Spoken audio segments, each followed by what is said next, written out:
What's up, you guys? So we are back with episode number 10. We are having Mr. Tommy Stiles, who is a local bodybuilder and coach, on today. He has a very inspiring story, very motivated individual. So I think it's going to be really awesome if you guys hear this. It'll be also kind of going to the new segment of getting people more into the mind, the muscle, and the money aspect, because he's also built a very successful business for himself. So give us a like, comment, subscribe. Should go ahead, share, do all that for us, guys. All right. So without any further ado, I just said a foo. Of course. You guys get it. Let's get into it. And I was an all-state athlete. I played baseball all the way up. Got into lifting weights when I was 12. I needed to be bigger, stronger, and faster because I was trying to go to college to play baseball. That led me to a GNC to get weight gainer. And that led me to talking to a clerk who was like, yeah, you should buy the Arnold Encyclopedia of Bodybuilding. So I went to, this is like really dating myself, but I went to Schuler bookstore, bought that book, and combed it cover to cover. And then as my baseball career was winding down, I was falling in love with bodybuilding. I was just obsessed with training and everything about the process of bodybuilding. I didn't really have a grasp of the nutrition, but 17 is when I like looked at it and I was like, that was awesome. But, I grew up in an area where nobody else looked at it like that. I didn't have any, there weren't coaches, there weren't podcasts, there weren't even bodybuilders. I didn't know any. Go ahead. Real quick, how old were you when you initially started training in bodybuilding? I started training as a bodybuilder competitively when I was 23. 23, and then this was high school, right? That you said you were playing baseball, or is that college? Sorry if I missed. So high school, I got into it. I started training like a bodybuilder based off what I could find, but I didn't start pursuing bodybuilding to compete until I was 23. So went to university, partied my face off for my first year of college, and needed something to do because I failed out of university. So firefighting was like an option, and it was more hands-on learning, and it sounded like something I could do at the time. So I was 19. I joined Lansing Community College's Fire Academy, got through that, did my EMT certification, got my national certs. Then I got an associate's in fire science, and all during this time, I'm like doing just enough to not be deemed a loser by society, but I never wanted to be a firefighter. It was just something to do to kind of check a box that was like, well, I'm not a total loser. But during this time, I'm still training. I love training, but I'm also a party. Like I drink, drugs, the whole nine. Not to the point where it ever became a problem, but I just didn't have a life vision. I was just kind of checking something off, but I lived for the weekend. So, and then I got my associates. And then 2012 to 2013, I did paramedic school, which is a really intense year. It's like 40-hour weeks for 40 hours a week of schooling and like 250 hours of an unpaid internship. Yeah, that was pretty intense. But after that, I was like able to get kind of a career job as a medic. And at the time, it was like a big thing. Like, all right, I got a job, I got benefits, I got insurance. I'm 23. I'm like, I kind of made it. So I moved further away from home, the area I was living. I moved about an hour south to another small town, but there was a powerhouse gym that was a pretty good old school vibe. I got a membership there, and there was this jack dude that ran it, and I didn't know anything about competing. This was pre-Instagram. I was on Facebook, kinda, but I had deleted it all because I was trying to get a fire job. And that's like heavy background checks. And like I said, my entire, 4 years of schooling, I was just getting wasted, smoking weed, doing stuff like that. So I needed to delete all of my social media at the time. Right. But I met this guy, and somehow I stumbled across the MPC, and then I saw that there was a show in 13 weeks. And I was like, you know what? I've always wanted to try this. I have no idea what it's about, but do you think you could help me? I didn't even know coaching was a thing. I just asked him to help me. And this dude takes me into like a private room where they ran classes. He's like, take your clothes off. obviously leave your underwear on, but Yeah. this is my first exposure to bodybuilding. So I was kind of like, all right, this is either weird or cool, whatever. And he just kind of like circles around me, looking at me. I'm just standing there and like pinches a couple areas, legs, love handles. He's like, you could do bodybuilding. He's like, I'll do it, $300. And he's like, just know if you cheat on this diet, I won't judge you, but I'll never talk to you again. And I was like, all right. And I'm the type of person that I don't like to let people down. Like when I have a mentor or a coach all the way back to my youth, like I don't let that person down. So I didn't know what was going to entail, but I just knew that like whatever this guy tells me to do, I'm not going to disappoint him. So that was like my early intro to like how to handle prep and starvation and all that. It was like, I just can't disappoint this guy, Joe. Whatever happens, happens, but I can't disappoint him. So it's never been an issue for me to follow a diet because of that intro. But that's what got me into it. You know, I did a 13-week prep. That was my first time ever following a diet. That was my first time ever like sticking to anything for a consistent period of time. I trained. He would check me out like once a week in the gym. Did it naturally. I ran a pro hormone. I don't know if you guys remember like Purist Labs, Epistane. Purist Labs. I did that for like 8 weeks and got great effects. I mean, I was hard as nails up top, but I didn't have I'm 5'11" and I got on stage. So I started the prep at 176 and I entered it at 172. I was super small. I was a middleweight. And now I'm like, you know, top end of the heavies. I'll be a super heavyweight the next time I compete. But I had no idea what I was getting into. My girlfriend at the time did my tan the night before the show. We like bought a bunch of razors. She shaved me on the floor of this nasty hotel. No clue what I was doing. But, you know, I finished prejudging and he was like, go to Steak and Shake, have a burger. And I'm with my family. And they know even less than me. But they're like, what do you think? And I was like, well, I knew I wasn't going to win. I knew that much. So I was like, I don't know. I was like, I'm not going to win today, but eventually I'll win at this. So I knew I was going to stick with it. Like I got the bug. And that was it. I've never stopped bodybuilding since then. That was 2014. I did my first show in the MPC Western Michigan. And then that's okay. So you're still in Michigan, right? This is you're working as a full-time firefighter. You're doing this full-time prep. I was a medic, a full-time medic. Okay. I wasn't a firefighter at the time. 4 months after that show, I got my first job as a firefighter with the city of Livonia.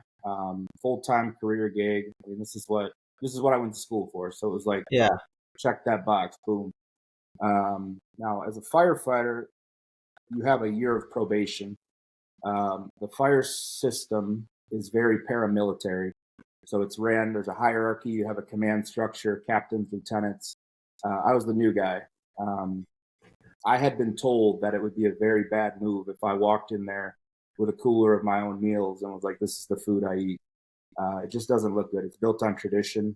I took all that into consideration and did it anyway because I was like, I want to do this bodybuilding thing.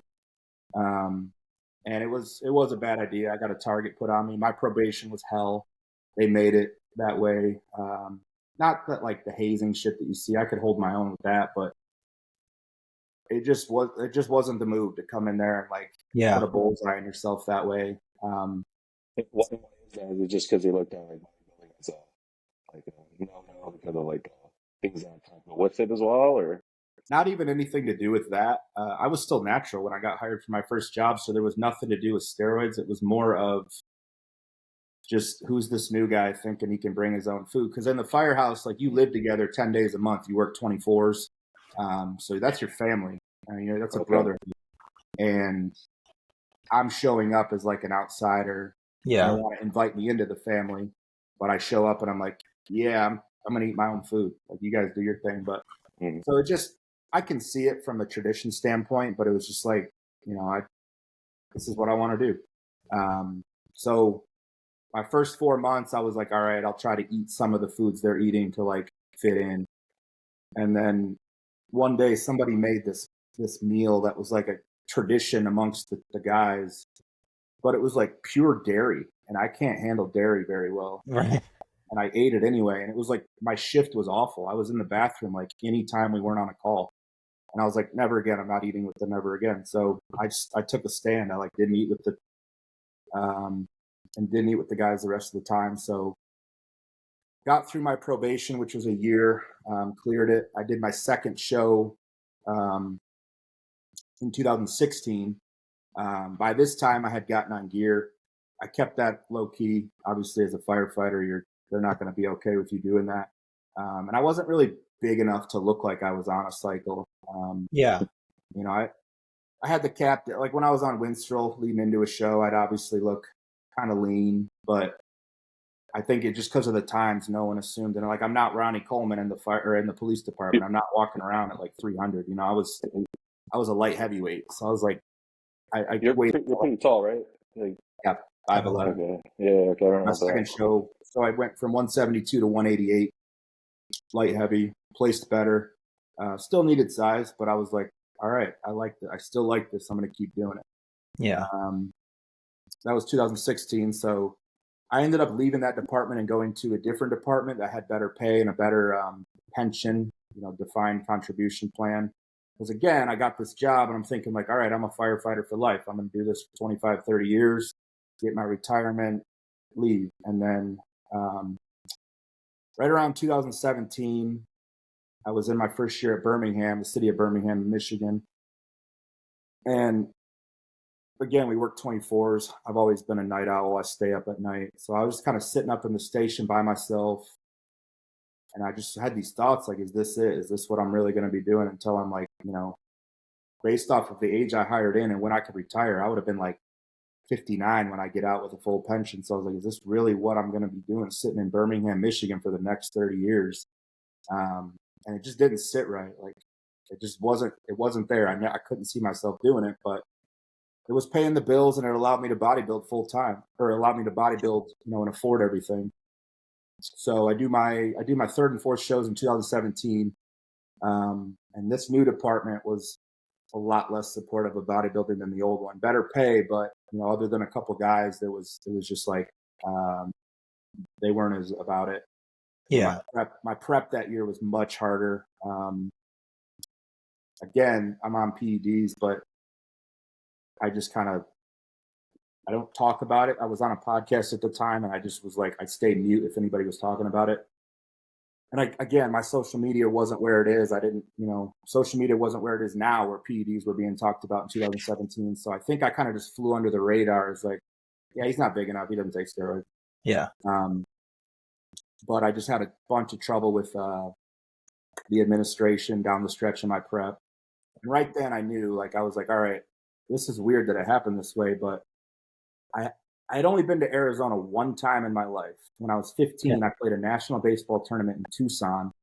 And I remember I played third base and the field. There we go. Oh, okay. Tommy, you're back. Yeah, I don't know what happened. The whole thing just went black.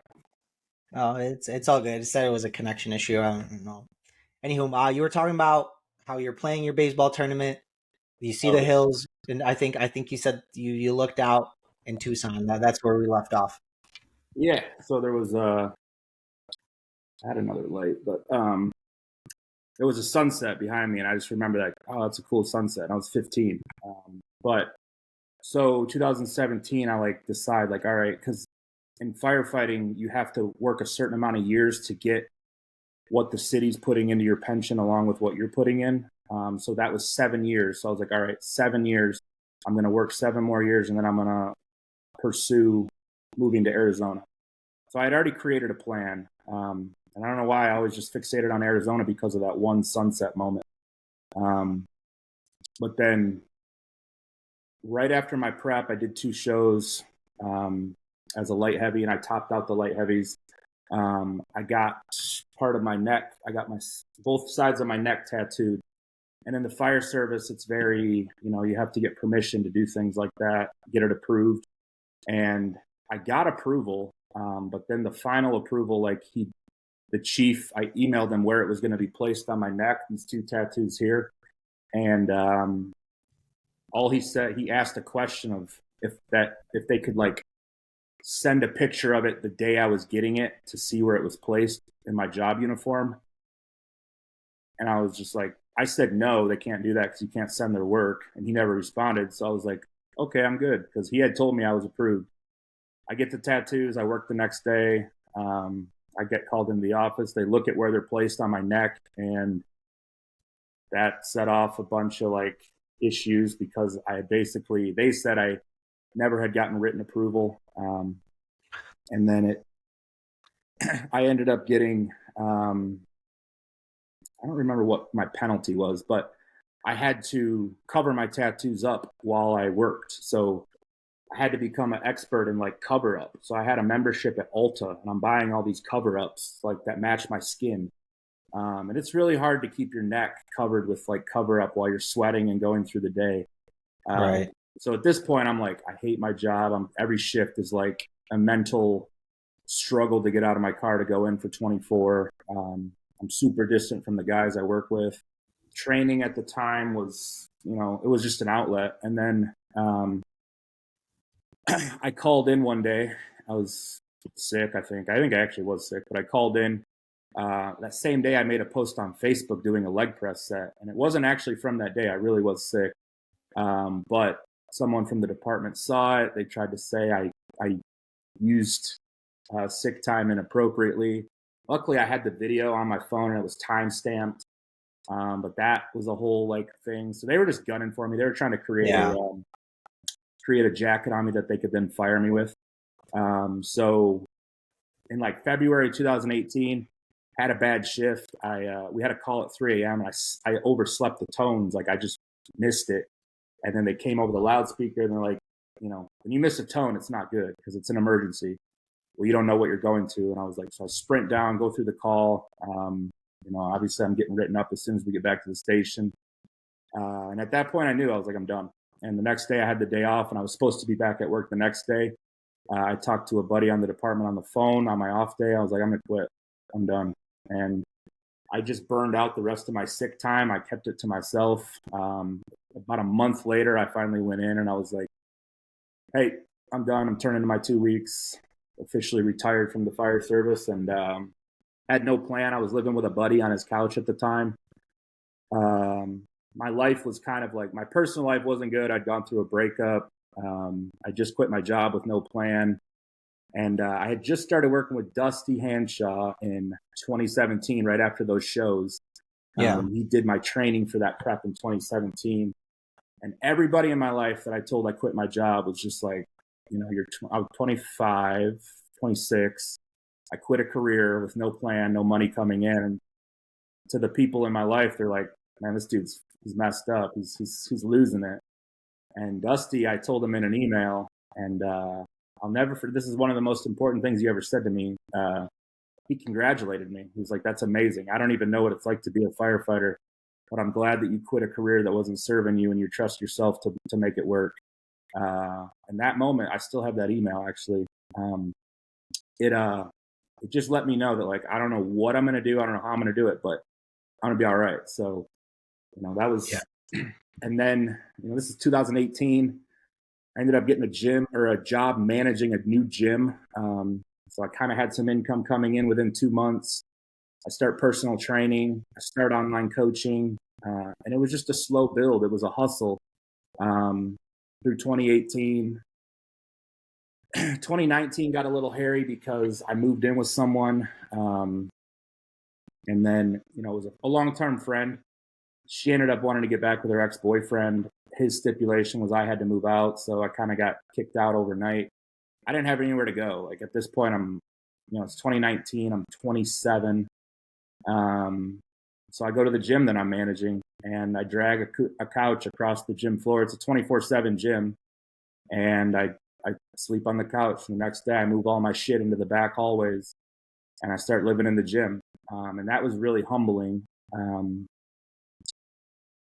I just turned 28. You're 28 years old. You have a college degree. You were once a firefighter operating $1 million apparatus. I was given IVs. I was, given life-saving medications, doing EKGs.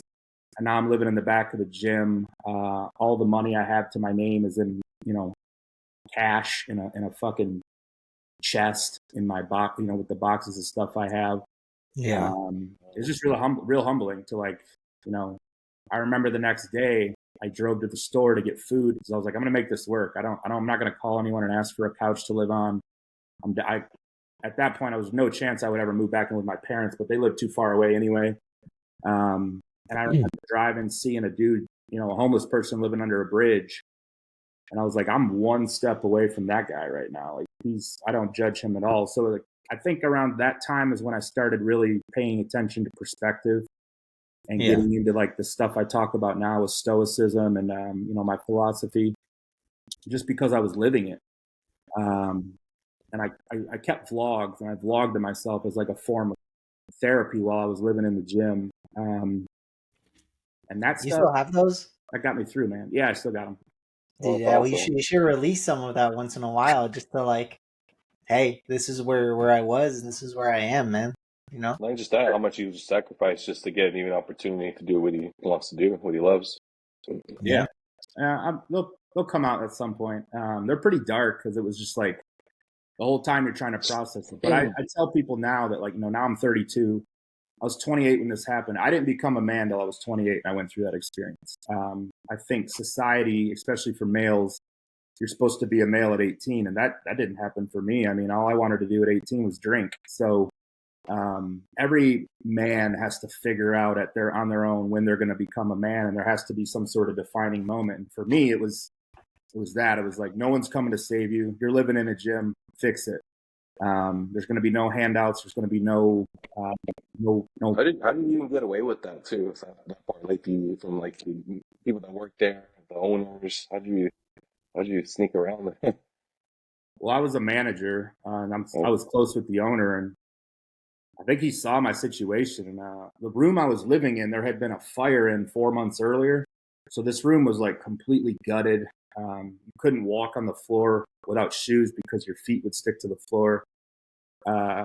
It would like look like a place where you would go to like buy drugs. It was like the ceiling was blown out. I had an air mattress, so I blew that up and put it in another room in the back. And that became like, for about 6 months until I moved to Arizona, I didn't have a bed. So when I moved to Arizona, I got a bed, and it was just like, man, I'm living now.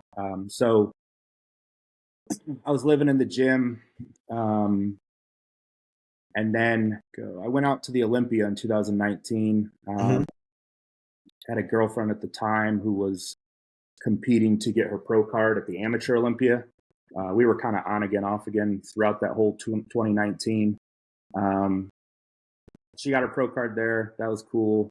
It was a cool experience for me to be in Vegas. And then while I was in Vegas, I just had like 5 people ask me if I was a personal trainer, and that they would hire me. So my head was like spinning. I'm like, man, maybe I could actually like make it work out here, because the fitness and bodybuilding scene in mid-Michigan and Detroit is not good. It is, yeah.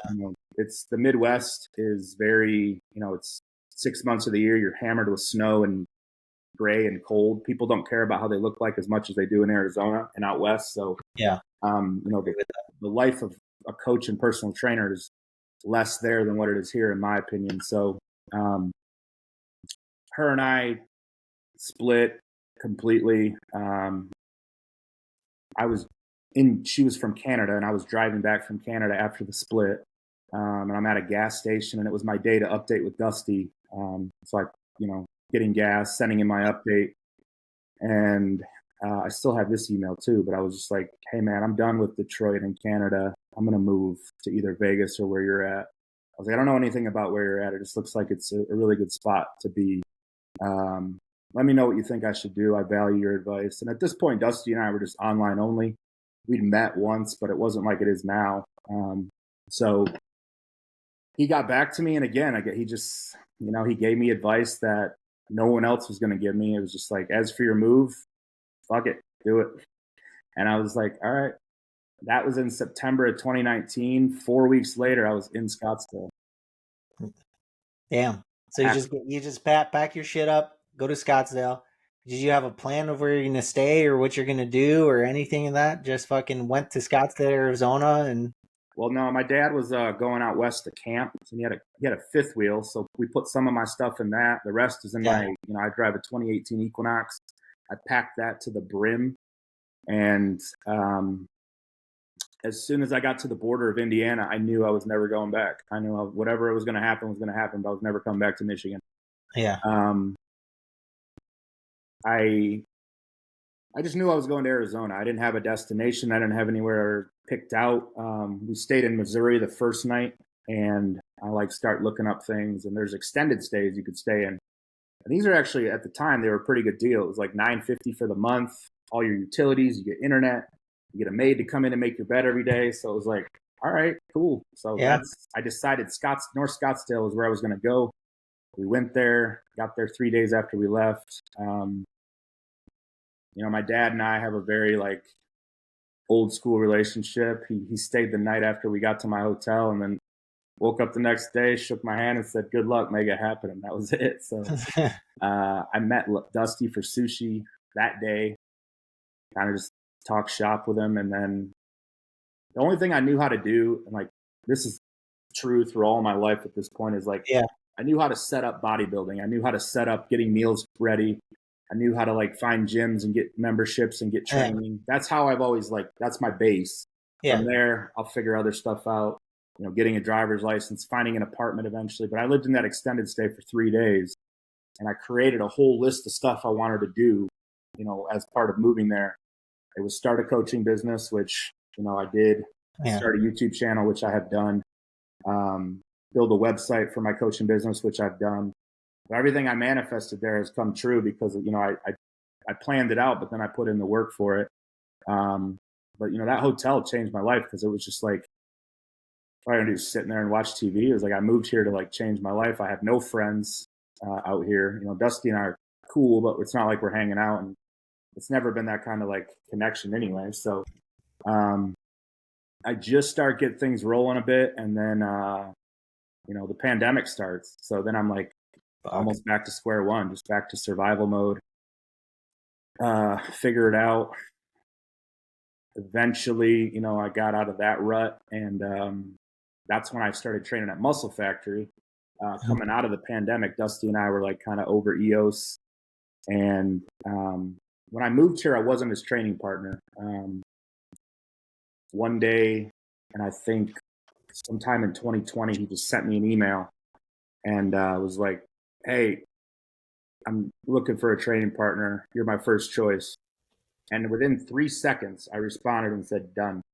Now, at this point, I have a coaching business, but it's definitely not enough to live off. I'm still driving for Lyft. I'm donating plasma for money. I'm moving furniture on the side.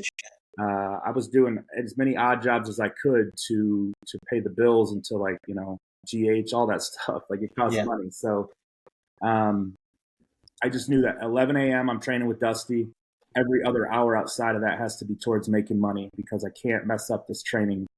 I can't, have to tell him, "Hey, I can't be your training partner," because I had to get a job and I worked 9 to 5. So I just hustle. It was, work till your eyes, you take as many rides as you can. As long as I got to bed by 4 a.m., I could be good to train by 11. I had all my meals in a cooler next to me. And driving for Lyft was cool because it just is a lot of perspective, a lot of conversations with, people that make a lot of money, people that don't make a lot of money, people that, are just taking a ride to the airport, people that are just, taking a ride to the bar. You get a lot of different perspectives. So it was cool in that sense, and I could work when I wanted. If I got annoyed, I just didn't work. If I needed to eat a meal, I could just log off the app, slam the meal, get back on, and start working. So it worked. What's the oddest job you had to do? So you did some odd ones. What's the oddest one that you had to do for money to make it work? Well, the ones that would have been odd, I quit. I tried door-to-door sales for 1 day and just never showed up again. Yeah. No, that's a bad I worked one. at another supplement store in Arizona for 3 or 4 days. Quit there. So I'd say the plasma was probably the oddest because it was just you're literally fucking taking stuff out of your body to sell for pennies. It's a good thing what you're doing, I guess, but it's also I'm only here because you're paying me. But it was just to make ends meet, and then by 2021, it was just I eventually started picking it up with coaching. Training was I was probably more of a personal trainer than an online coach. It's like a hybrid. Personal training really took off. And I like personal training. Like I'm passionate about training people in person. It just became, to trade time for money. Eventually, you start to see the bigger picture with online coaching. But I just stopped personal training by choice in May of 23. But now my business it's built. I have over 50 clients at all times throughout the year, and it's full time. It takes a lot of my time. At this point, I've hired a videographer, so I'm working on the content part and trying to take advantage of social media, even though it's a challenge to put yourself out there that much. But that's in a nutshell. That's just kind of how it all transpired. It wasn't easy. Looking back at it, it was kind of like, man, I don't know that. I think the only thing that kept me going was like I just didn't want to fail Dusty. You know what I mean? Like that's truly been a big driver for me. Is like I don't know why I put him on such a pedestal when I met him in 2017, but I just could never, have to admit to him that I messed up or I failed or I can't do it. So making that happen and not having to say that was just kind of everything else that's happened as a byproduct. But, he's helped me in every way.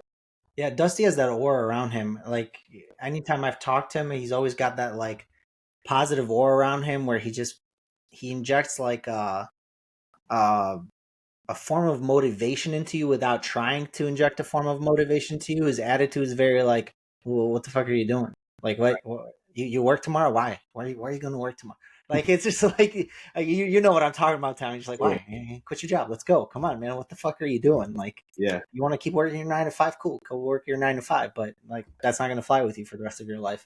So he's got a cool aura around him that like I don't think he necessarily knows it, but he just projects it in a certain way. So I could totally see how you can be like, well, fuck, I can't let this dude down. Like he's just, he gave me these ideas. Now I'm going to execute them. It makes sense too, like the way Dusty is as a person. He's known as a hard work, lift heavy ass weights, singing and banging. Tommy, already just a little bit talking to him, you can tell he's a hard worker. He's gonna do what's necessary. He doesn't consider himself gifted, and Dusty says a lot of stuff like that. Like he just works hard. So it's like these guys, I can see where that connection came from. Yeah. So now you're here. Okay, you're a full-time coach. You're comfortable. You have your own place. Obviously, you're not sleeping in the back of gyms anymore. What does your future look like? Like, what do you want to go from here? Because you're not the type of a person that you're going to be like, okay, I've arrived. That's it. You know what I mean? You're going to want more. What is something that you think is the next step for somebody that, they've grinded it out like you have. They finally build a small foundation for their business. Like, what is next after that? Like, what is your next move that's going to build your business even more or venture into other things? So scaling the business is at the top goal right now.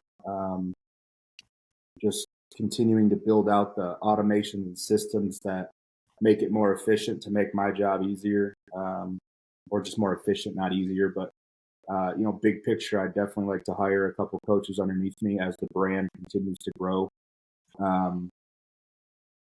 As far as other adventures, I'm always looking. I think the fact that you can create a life for yourself in today's world is really appealing to me.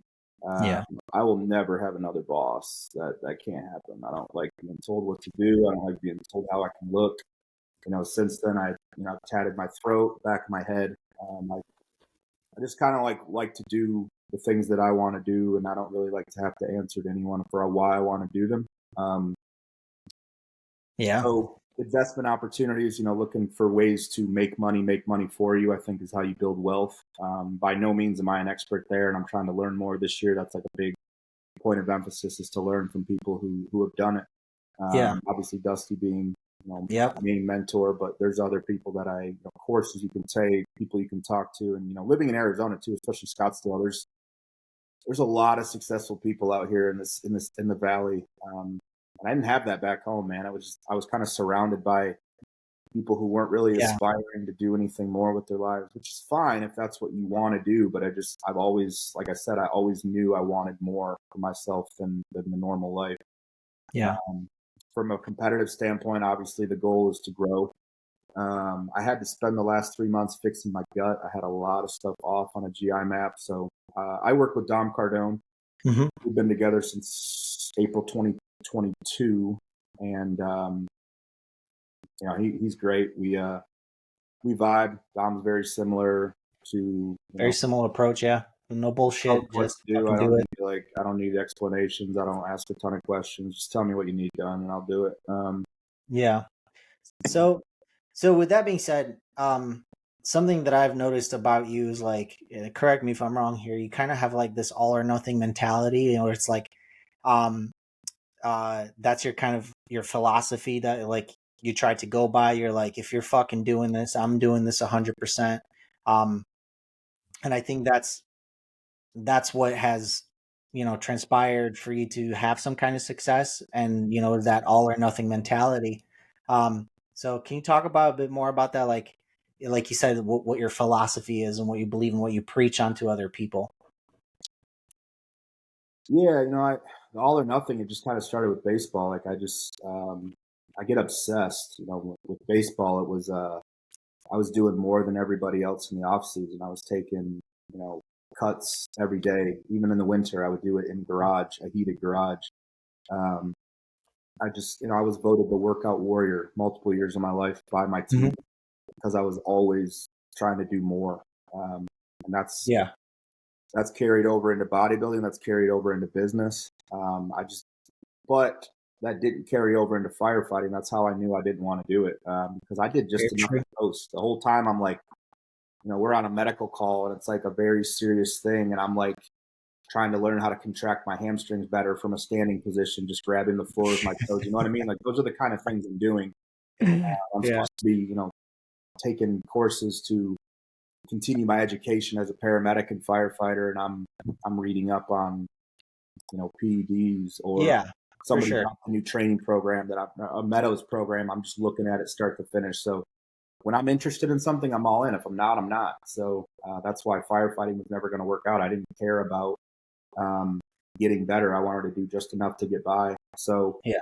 um, I would say I'm, money driven because I know what it's Mm-hmm. like to be without money. There was a lot of times through that period I just described where it was like I got two bills in my hands. I only can pay one of them, and I'm going to take a late fee on the other, and I'll pay it when I can. Like that's what I had to do in order to keep bodybuilding as the number one choice.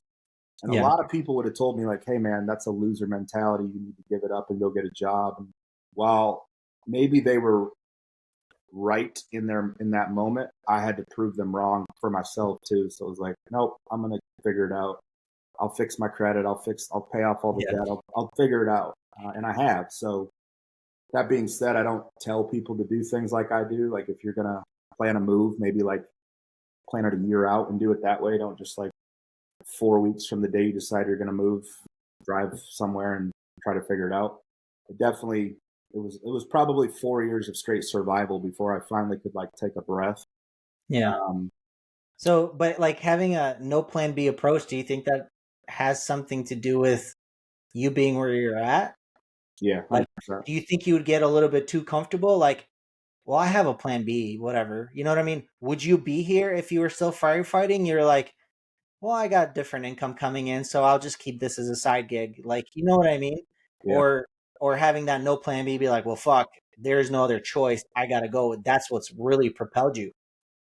yeah. For me, it's no plan B. There can't be backup plan, or else that takes away energy from the plan A. Yeah. What I preach to others is more. It's not to do things differently than me, but also I just try to meet people with where they're at. I think I can read people psychologically, and that's probably my greatest strength as a coach. You know, I'm walking with you to get the results you're after, whether it's competitor or lifestyle. Yeah. I can meet you where you're at in your journey. What's your life like? What's your stressors? What's your Yeah. family dynamic? What's your job dynamic? Let's figure out ways to take all that, compartmentalize it into a synergistic approach to move forward and make progress. Yeah. Progress. That's a word I say probably 55 times a day. I'm progress driven in as many things as I can be. I'm progress driven with the chores around my house, my dishes, my laundry. making my bed. I'm progress driven with my logbook. I log every single thing I do. I'm progress driven with basically anything. My money. I'm progress driven with seeing the money that I have to my name going up with wealth. Yeah. There's just a lot of things that I try to tie to progress. And if I can calculate short wins that I made in a day and stack that into the next day, that's kind of what I try to preach to others is, don't get caught staring at a long-term goal and wondering how you're going to get there. Just take it little chunks at a time, kind of like you guys have all done this prepping for a show. You have say a 40-minute cardio session. And once you're on the piece of cardio, you start breaking it down. You're like, all right, I got 20 minutes left. That's 2 10-minute sessions. That's 4 5-minute sessions. And then you get through it that way. And by the end, you got through it, right? It's just, you have to create these little games to get yourself through stuff that you don't want to do. Yeah. So I think this is a great point that we do have to make, because a lot of bodybuilders or tons of bodybuilders, we all protrude this all or nothing mentality. But I think what's very important that we need to start sharing as well is that some is better than none, especially to our clients, especially to our lifestyle clients, right? Because what I see a lot is if somebody's on their plan and they're making progress, right? They're either on their plan or, they'll go have a small fucking cheat off and they fall off. It's this all or nothing mentality where I already fucked it up, so let's keep going. But that's not true, because if you just stopped at the one cookie or just your hamburger that you ate and you got right back on, probably no damage done, right? You keep progressing. There's still forward progress at the end. But people get stuck on this all or nothing where well, I didn't do it, so I'm just going to fuck off all day. And now you've taken more steps backwards. So the all or nothing mentality is I understand it. I understand how it can be attractive to people, but some is better than none. I think that's something that gets kind of misconstrued from a lot of us coaches and bodybuilders to our clients, where it's okay, well, I fucked up, so I'm just going to fuck off all day. And I think we as coaches and as competitors, let's put it that advanced or more experienced coaches and competitors, we have this aura around us that we just do it, and we're always on it. And that's not necessarily true. Some is better than none. So I think that's something that we definitely need to try to explain better to people, because we look hard, we look badass, or whatever it is, or you guys look up to us or to Tommy or whoever it is, but some is better than none. keep that in mind. You know what I mean? So yeah, no, I think at the end of the day, you just got to control what you can control. That's a lot what I preach is, put what you can control on one side of a piece of paper, put what you can't control on the other side, and don't put any energy into the non-controllables. But like you said, don't let a losing streak start. If you have a bad day or you miss a meal or you cheat off plan, have a winning day the next day and nip that in the bud right there. But it is common to someone has an off day and then it turns into weeks, into months. And then it's even an off meal, and an off meal turns to 2 off meals, into 3 off meals, and then it's well, whatever. Well, I didn't start the day right, so I'm just gonna not end it right either. But you could start the day off on the wrong foot, go fucking crack in the morning with your wife because she's making pancakes. You eat your fucking pancakes, but that doesn't mean that for the rest of the day you can't just get back on your stuff, go train, go eat your meals, and that's it. You know what I mean? I'm obviously living that life right now, right? Because of my injury, I'm still bouncing back. I'm still trying to get 80% of my meals, but I'm still enjoying myself. I'm not letting it ruin the rest of my day. So I 100% agree with that. Well, just take a like little Tommy bit while you can.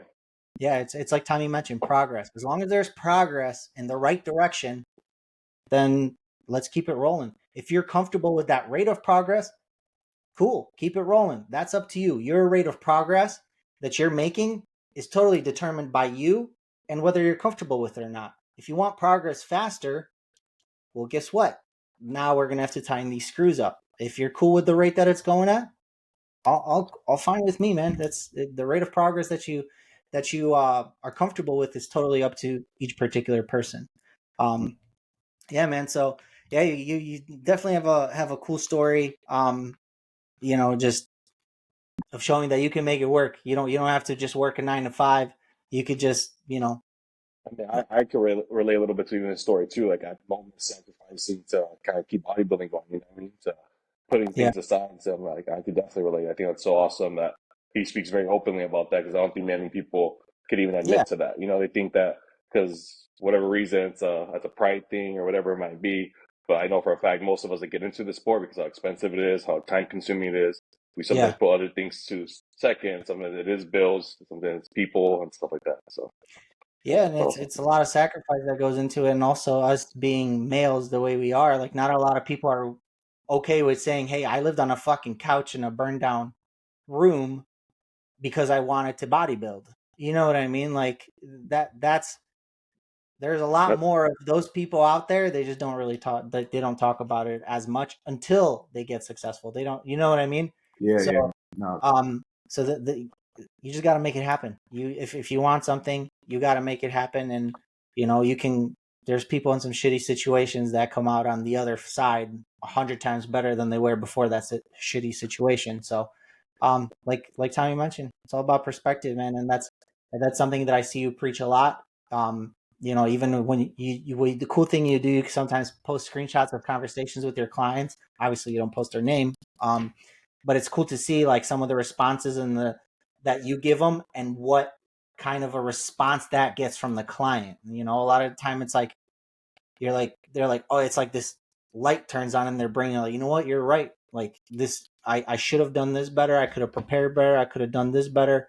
Or it's you saying, hey, control what you can control, but good job staying on top of it and being ahead of it. So that's another cool thing that I've seen you doing that not a lot of coaches do. They don't really give in-depth responses. They give you yes or no's. They give you the X's and O's, but they don't go deeper into that mindset of what it takes to accomplish something or how to stay calm, cool, collected while making progress. So definitely, if you guys need more of that, make sure you guys hit up Tommy. In my opinion, he's great at doing that as well as the training aspect of things. Uh, you know his training is very meticulous. From what I've seen, at least, correct me if I'm wrong. It's very uh, geared towards constant progress, progressive overload, stuff like that. So, yeah, definitely take a look at Tommy if you guys need more of that, or if you think that's something that you need within your coaching. Um, with that being said, I did get a few questions. So I say we get into those because I had a few questions that I think you'd be actually really good at answering. So the first one that I got is how do you go about prioritizing your weak body parts in training? so for me, at starting bodybuilding at 170 something pounds and being 5'11", I still look at everything as a weak point. I need size. Yeah. I can get in shape, I can get peeled, but at the end of the day, my feedback for 10 years straight has been just need more size. And I don't even need to ask. I know bodybuilding enough I can see myself next to other people, and like I got a big frame. I'm wide up top. I have long femurs, long limb, long arms. So I just need to be bigger. It is bodybuilding at the end of the day. So for me, everything's a weak point. Um, Now, obviously, I can identify what's weaker than other weak points. So it always comes back to training. I think towards the end of every prep, I can start to see, and then you're so tied in with your mind muscle connection at the end of the preps. You're like, you start to have an idea of what movements you think are going to be best for you. So I don't know if you guys, I start building out my off-season training the last 6 weeks of prep because it's just like that's what's on my mind. Yeah. It's just the stage just becomes like a checkpoint. This is what I Yep. look like on this year in my journey. Great. Placing all that. Great. I'll have a lot of food on Sunday, and Monday I'm back on a plan. But the training, I think, is the biggest catalyst that you can use to create change. So, but within that comes, you got to remove the ego. And I've had to do this a lot the last few years because I am progress driven, but I tied too much of progress to just the loads that I was using. And I'm pretty strong on some movements, some I'm not. But training with Dusty, it was just like I got this Yeah. one of the strongest bodybuilders in the world that I'm training with. I know I'm never going to match him, but I got to keep up. We can't be stripping 4 plates 6 aside plates, yeah. for my movements, and then it's just not going to work. So Yeah. that kind of just threw me into the ring of like, all right, dude, you're either going to get crushed or you're going to make it happen. So I had to kind of recreate a lot of movements coming out of 2021. I had some knee issues that I had to deal with. My chest was non-existent for what I could progress or what I could press. So I think a big thing to ask yourself if you have weak points is to ask yourself if the amount of musculature you have in that body part matches the strength that you might have. And for me, it didn't. I had big front delts, but I didn't have a chest. So that to me showed me I needed to back the weight down and kind of be a beginner again. And I think that's important. Is the more years you stack on into this bodybuilding thing, it can, and I've seen guys do this to where they forget how to be a white belt. They forget how to learn. They forget how to take advice from people. They forget how to audit themselves. And I think the thing I try to stay cognizant of the most is like, I don't know everything. I haven't even tapped into the amount of things I'm going to learn. So I want to keep learning. I don't want to be a general in the room more than I'm a soldier. I want to listen and learn from people better than me.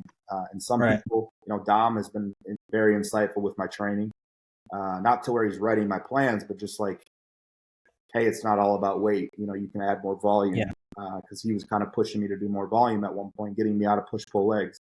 So I did that, and I saw a change in my physique. Then it was just like, man, it's a lot of volume. My joints are starting to feel fried. So I kind of gravitated back towards push-pull legs. So I think just staying fluid with it and learning, what's best for you at given times. What I do at 32 is different than what I was doing at 25. But that's all of that is kind of how I approach weak points. With a client, it might be like, more often than not, it's going to come down to form checks, ego. Are you using a full range of motion? Let's strip it down. If you got to this on a press, but your chest sucks, let's pull 2 plates off of it and build it back up with proper form. I think more often than not that can help correct a weak point. Yeah. I to add to that, and then also if you guys have anything to add to that, my first question is always well, are you feeling it where you're supposed to feel it when you're doing your movements for that particular body part? Like if you're doing a let's say incline chest press, are you actually feeling most of the contraction and burn in your chest, or are you feeling it somewhere else? So that's kind of like the first thing that I used to diagnose. Maybe your exercise selection isn't the greatest for your particular body. You know what I mean? And obviously prioritizing recovery on that body part. Like if you train it hard and then it's pretty beat up, and then 2 days later you go train it again, it's still fucking beat to shit. Maybe not a good idea. Probably let's prioritize recovery a bit more on that particular body part. But then once again, everybody's so vastly different in the situation that they're in. So without knowing the full picture, it's hard to just give a black and white answer to that. But those are the things I would start off with. Kind of diagnosing, am I actually feeling it in my chest when I'm supposed to feel it in my chest? And if the answer is no, probably strip back, slow down the movement, nice and slow contractions. 4 seconds down, 4 seconds up. And if you're not feeling it where you're supposed to, there's definitely, we're doing something wrong in that particular exercise. You guys got anything to add to that? I agree. That's the same thing you guys are saying. I think it's just relearning how to do that lift, taking a step back, lightening the load, and then making sure you are feeling that muscle and actually get sore to a degree. I mean, it's not going to be completely obliterated, but if it's slightly sore, again, you're probably not contracting the muscle you're trying to. Derek? Yeah, I would add that exercise selection is probably the biggest factor here. For a lot of people, they'll get a plan from their coach and they'll just execute the plan without any sort of consideration as into whether or not they have mind muscle collection behind the movement. So for me, I'm not a big fan of anything like overhead for triceps. I just don't really enjoy that movement with any of the weights that I do, except for overhead ropes.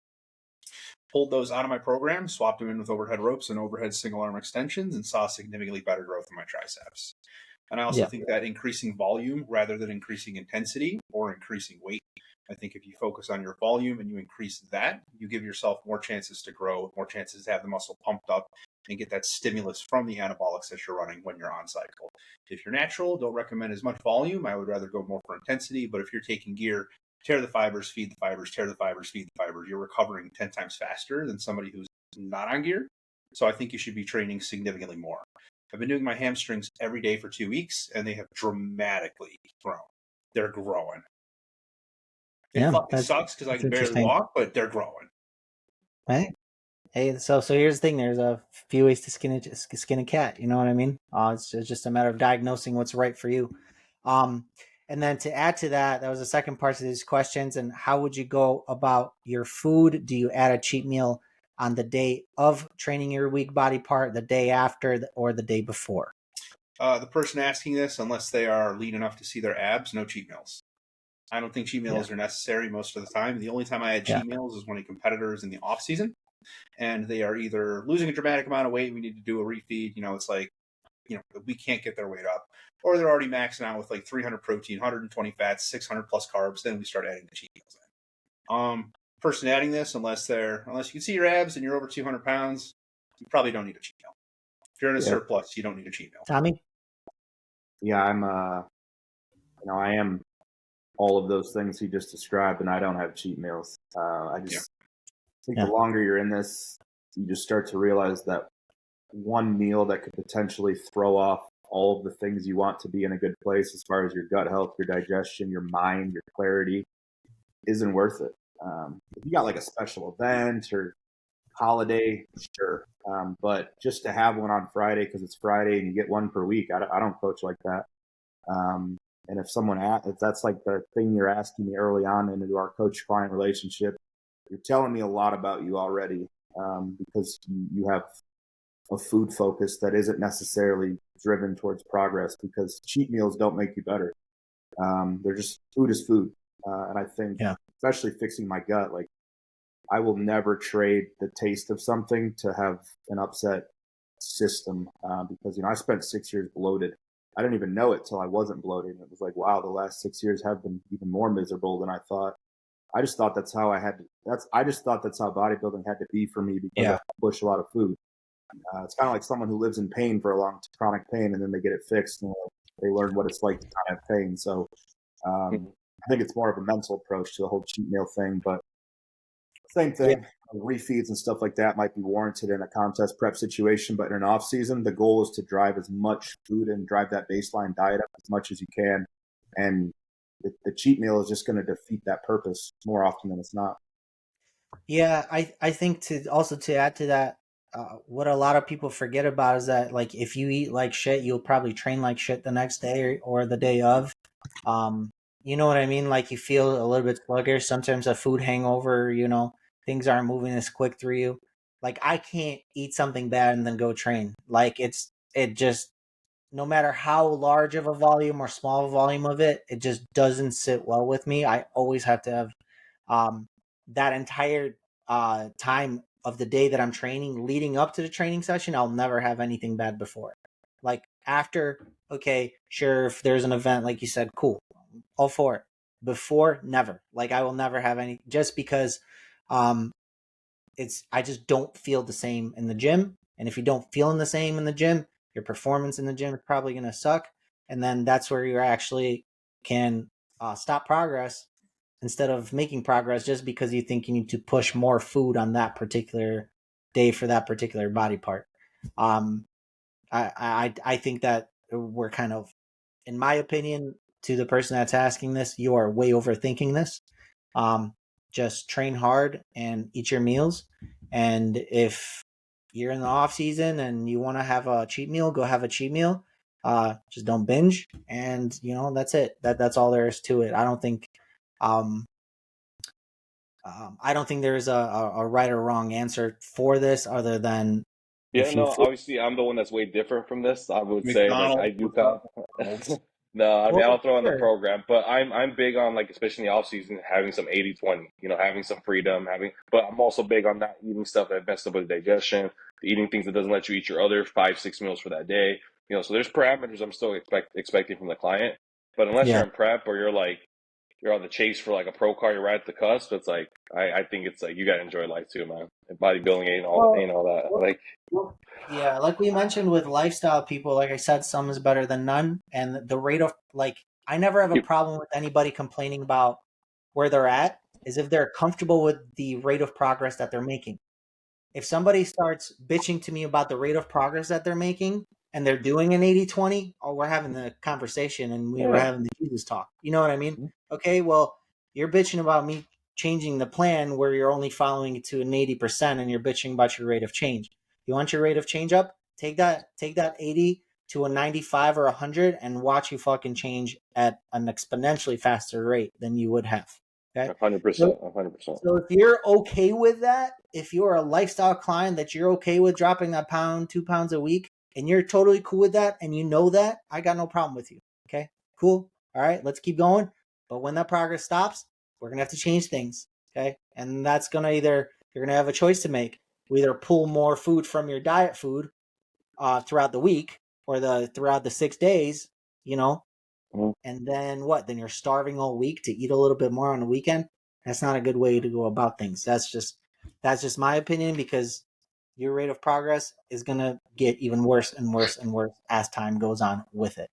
So yeah, if you're comfortable with your rate of change, do you? I have no problem with you. Everybody's goals and timelines and all that is different, and that's going to be solely up to you. Just don't bitch about your rate of change if there's so much room to improve on your end, not the program's end, if that makes sense.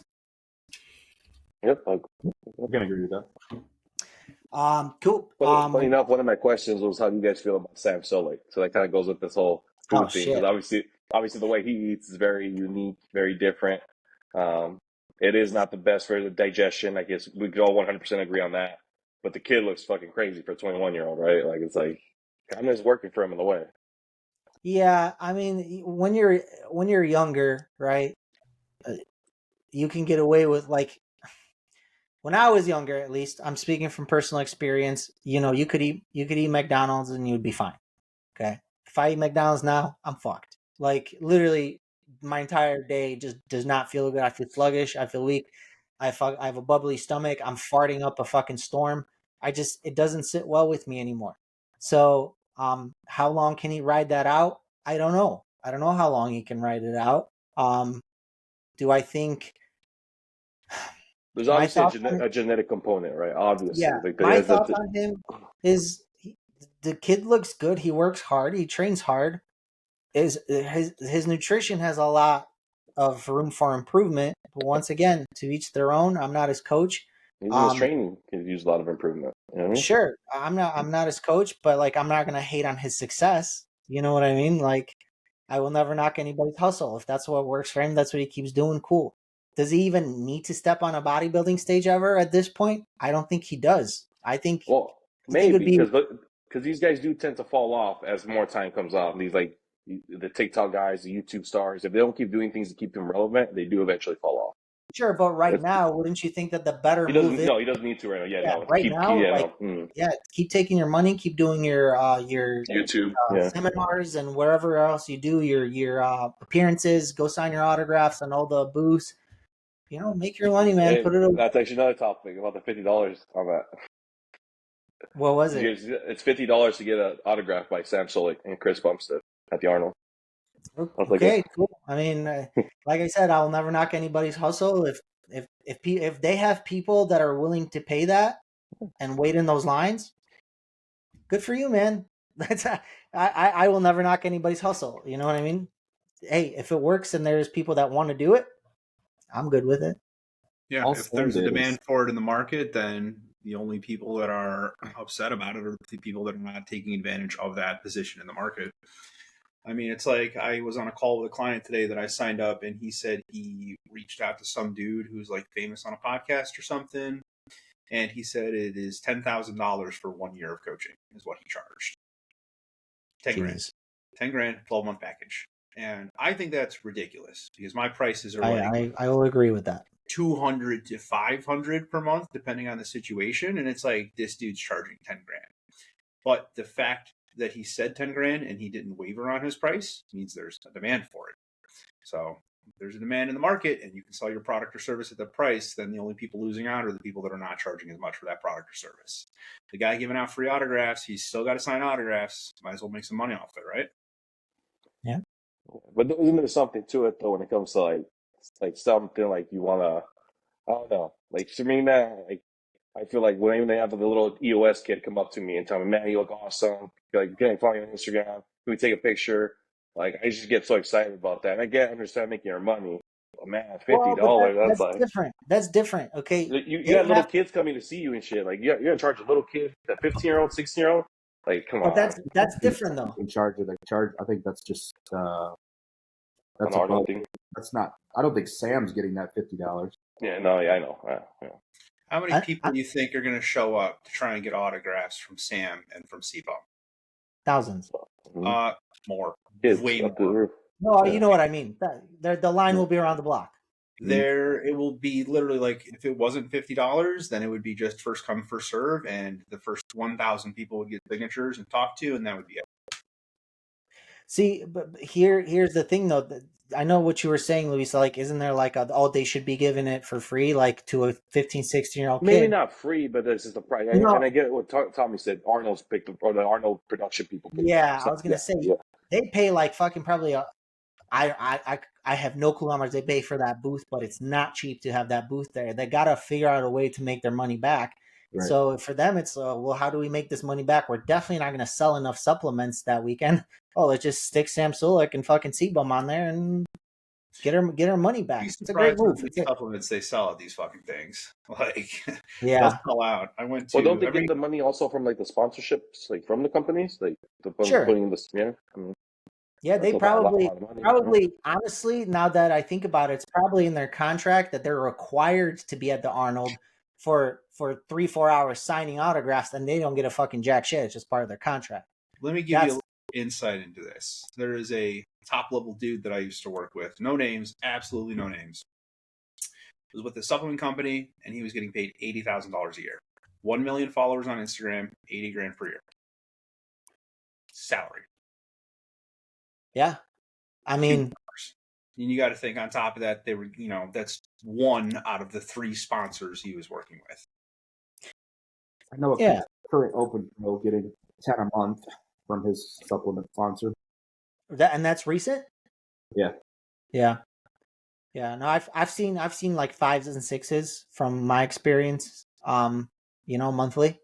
So that, but 10, hey, if you get 10 a month, right, that's 120K a year. I'll fucking stand and sign some autographs all day for them. Right. Yeah, I mean, it contractually comes with like they have to do. Yeah, he has to place like top 5 in his next show, or if he doesn't place top 5, he loses the contract. He has to do like 3 promotional posts per week. Like there's stipulations too, of course. Discount code has to generate $20,000 to $30,000 a month in revenue with like a gross of XYZ amount of percentages and stuff. So contracts like 20 to 30 pages long. A lot of stipulations in there because they rarely stick for over a year. I mean, this contract was like 4 months. Yeah. Yep. I don't think they have much to do with the pricing. So the people that are actually hating on C-Bum and Sulek, like, oh, they're fucking charging money for their autograph. Who the fuck do they think they are? I don't think they have much to do with it. Broke. Go make some fucking money then. Yeah. True. Very true. Broke ass. Go make some money. Yeah. All right, Tommy. Last but not least, before we let you go, because I know we've had you on for a minute here. Arnold predictions. Top 5. Open bodybuilding. Man, I feel like by the end of it, we're not even going to have 5 competitors. That's what we were just talking about too. I was gonna say, my boy, I'm coaching a dude for the Open, coaching Ramiko. He's going up with like Hottie and Samson. Everybody, like, by the time we get there, we're guaranteed top 5 at this point. Like, at this point, if you can fly into the city of Columbus and be at the venue, you're doing well. Yeah. Let's go.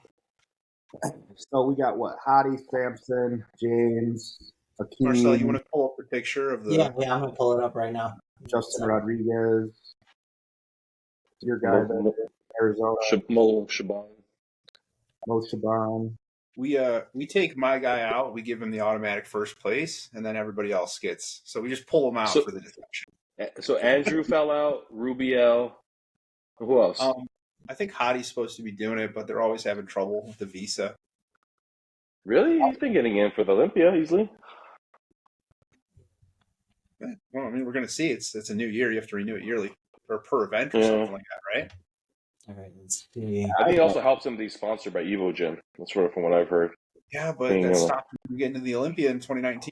They don't seem like they're in panic mode about getting him into it. So yeah, All right, so we got Ramiko, James, Samson, Akeem, Antoine, Shaban, Raphael, Horse. I'm just not gonna fucking go with his name. It's Horse MD. Jonathan De La Rosa, Justin's still in it. Hadi's still in it. And then No Neck is out. And those two are out. So I think assuming if Hottie's in, I have him winning. It is a good lineup when you look. It is. It's a great fucking lineup. Guy. I really like Antoine's made a lot of improvements. Akeem's always because Akeem's played 6th at the Olympia before. I don't know if he's back to that Akeem version. He's kind of always a wild card. He's a 50-50. Depends what Akeem shows up. He could beat everybody or lose to everybody. I think I've done an Arnold prediction where I had Akeem second and he finished like 10th before. So yeah, that's me multiple times with him. Raphael will be improved, but I still think he's going to be outsized. James is I'm a huge James fan for a lot of reasons, but I think comparatively he's really narrow in the shoulders. He will be peeled, but I don't know. It's just tough to picture some of these guys on stage that haven't been up there in a while. Yeah. Let me go Hottie, Samson. Let's see. Louise. What? The Hottie versus Samson debate. That's the tough one. I'm actually going to go John De La Rosa third. John De La Rosa. That's a first one for our prediction. The shocker. Yeah. Antoine fourth. Antoine, really? Antoine's sneaky. He's always in condition. Yeah. I feel like he's going to be outsized in his upper body. Yeah. That's his problem. His legs are so much better than his upper body. All right, you got 4. You got one more here. Justin, I think, is in playing. I'm going to give James fifth. Even though I wanted to go with Akeem, but he's done me dirty too many times. Yeah. Have you guys seen fucking Raphael lately? That's what I was going to say. His latest update, he looks very, very... Yeah, he's been sneaking up there for me, man. He's fucking starting. Very much improved, yeah. Yeah. Yeah, so No Neck's out. I think all of our predictions that we did prior to your Tommies are all fucked because No Neck is out. Yeah. It's gonna be Hottie versus Samson, in my opinion. That's 1 and 2 for sure. Yeah, that's Samson's 1 and 2. gonna shock the world. And then like a Raphael, if there's a door open, he's fucking coming in. You know, him and James like 3 and 4. In my opinion, is going to be a weird battle if they both come to play. And then Justin has been looking pretty good too. It's like I never put Justin in my predictions, but every time he fucking ends up getting like a top 3, you know what I mean? And he's always he's known to be like that late bloomer, and to see him like this good, so this much more improvement from this far out already, it's like okay, he's probably gonna be at his all-time best. So we'll see. Yeah. So what we're gonna do, Tommy, is we're getting everybody's predictions. If you're down, we're all throwing in like $10 winner takes all type of deal. Whoever gets closer. So everybody that has their predictions, I wrote yours down too. So cool. If you're down with it. We went from like 50 to 25 to 10. Oh shit. Well, I don't care. We'll do 50. It's just is everybody else want to do 50? Sam Sulik signature in March, bro. All right, let's do. I'm trying to get that paid for. I'm gonna be backstage. Well, Derek, your prediction is like if you nail that prediction, dude, where Ramika wins the show, like you deserve triple the pop. Podcast. Yeah, we're gonna have to triple the pop, bro. Because those are some Vegas odds, dude. Those are some fucking Vegas odds you got going there. I have blind faith. I will not say he's taking anything but first place. Hey, that's the way to go, man. Would you want your coach to say? No, I get what you're doing. I get it. Yeah. I fucking get it. You know what I mean? Yeah. I get what you're doing. All right, guys. Tommy, thank you for hopping on. Go ahead and let everybody know how they can get a hold of you if they're looking for some coaching or any of the other services that you provide. Yeah, coaching, my website, stylesstrength.com. Go to the online coaching tab. You'll see a questionnaire. Fill that out. or you can shoot me a DM on Instagram, tstyles2 or stylesstrength_ for my business Instagram. And I'm on YouTube, so Tommy Stiles, my YouTube channel. What's your podcast? We could plug that in there too. It's a network, so the Muscle Media Network. We have 4 different segments right now with various people. So Turner Riddle, Dom Cardone's actually, we do a podcast together. Shannon Seeley on a female segment. Joseph Percher is the main guy who I've been doing it with since 2022. We're on the Thinking Man's podcast. But yeah, we have 4 segments. It's growing. We've been consistent with it. YouTube hasn't taken us off yet, so we're going to keep going. Go till you can no more. All right, guys. Thanks for joining us. Make sure you guys like, comment, subscribe. We're gonna keep putting these out, and if there's anybody else you guys would like to see on here, let us know. Or if there's any topics we'd like to, you guys would like us to cover, make sure you guys let us know as well. Yeah, that's episode 10's in the books. We're signing out. Thanks, guys.